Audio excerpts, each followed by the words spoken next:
There are openings in a person's life that remain unseen until something forces them into view. I learned this because for years I was trained to detect those hidden cracks and wrench them wide. I was once involved in a dark order in Ghana, and within those shadowed circles, we were taught a single principle: spirits do not slip into a life at random. They wait for a signal, an invitation. What shocked me even then was how often people offered that invitation themselves without the faintest awareness of what they were doing. I watched households fracture, pastors lose their strength, business owners fall into ruin, and even innocent children struggle under burdens they never chose. These things did not unfold by coincidence. We studied entry points the way soldiers study the terrain of a battlefield. Our assignment was to lure people into giving permission without noticing what they had handed over. These were the most effective paths we exploited again and again. One was the pull of wrongdoing. Every harmful act is more than a lapse. It becomes an opening.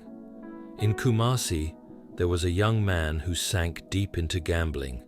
Each night he sat at the lotto kiosk, muttering curses, drinking heavily, and staking money he could not afford to lose.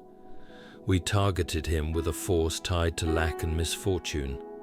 From that point on, whenever he gained a little, he would eventually lose even more. His desperation grew until he sold the very land his father had depended on for decades. That single act crushed the stability his entire family had relied upon. Their harvests dwindled, their resources dried up, and their trust fractured. Not because of random hardship, but because his choices had left their door unguarded. There was also a woman in Takoradi who attempted to juggle a religious life with a concealed affair. She believed she could manage both worlds without consequence. What she did not realize was that each betrayal wove another strand in a net of confusion and humiliation around her. When her husband uncovered the truth, the fallout spread through their home like a storm.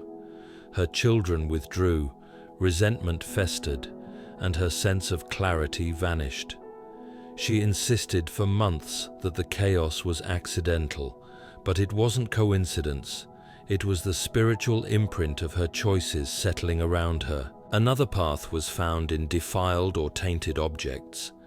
Items can carry influences long after they leave the hands of those who shaped them. In Arawa, we consecrated a set of wristbands in a shrine. They were simple, colorful, harmless-looking bands, and we distributed them at a music festival where teenagers collected them eagerly.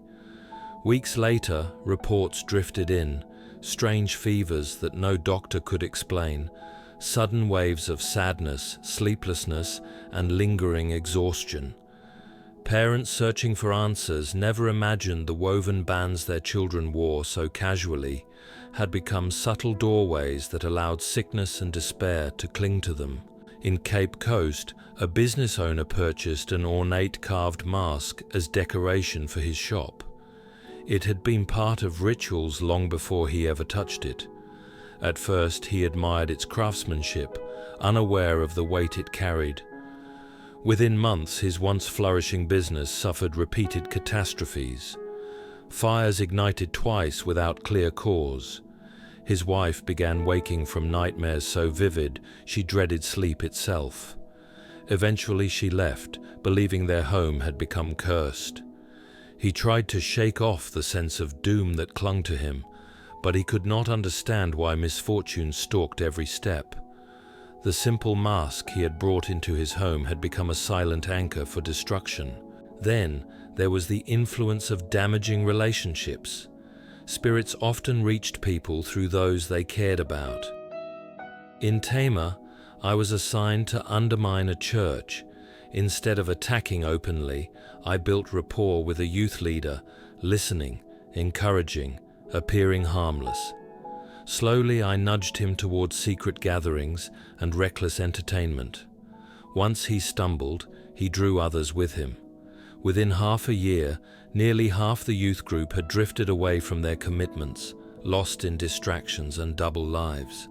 One trusted connection became a chain reaction that pulled many off their path. I also recall a woman in Sunyani whose close friend practiced witchcraft. They shared conversations, meals, even occasional prayers. The woman assumed her influence was harmless, but each suggestion from her friend chipped away at her sense of direction. Not long after, her marriage dissolved, her children grew defiant, and her spiritual strength evaporated. She could not understand how her steady life had unraveled so quickly. Her relationship, innocent as it seemed, had been the quiet door that let destruction seep in. Words were yet another opening. Spoken phrases are not empty. They form agreements whether one notices or not. There was a man who often declared that nothing good ever happened to him. Each time he repeated it, we marked the moment. Soon, contracts slipped through his fingers, opportunities collapsed, and his confidence eroded. What he assumed was simply bad luck, was the unfolding echo of his own declarations. A student in Legon once joked that if she failed her examination, she would lose her mind. She laughed with her friends, dismissing it as humor. But when she actually failed, her mind fractured under the weight of fear and expectation. She spiraled into distress, and those around her called it an unfortunate breakdown, never realizing how her careless statement had bound her to an outcome she never intended. Night encounters formed another path entirely. Dreams are not merely drifting thoughts, they are exchanges, scenes where deeper forces attempt negotiation. In Tamale, a man dreamt repeatedly of dogs chasing him. He brushed it off as a strange pattern, but the fear settled into him. Soon he could not bear darkness, could not sleep alone, and anxiety pushed his blood pressure dangerously high. His neglect of prayer allowed dread to wrap around him like a shadow.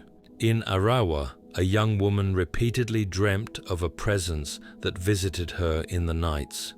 She dismissed it, believing it was simply imagination or stress, but with time she found herself unable to conceive. Medical tests showed nothing wrong.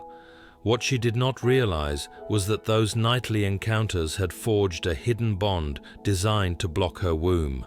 Her struggle was not rooted in biology, but in a spiritual entanglement she had never consented to in waking life.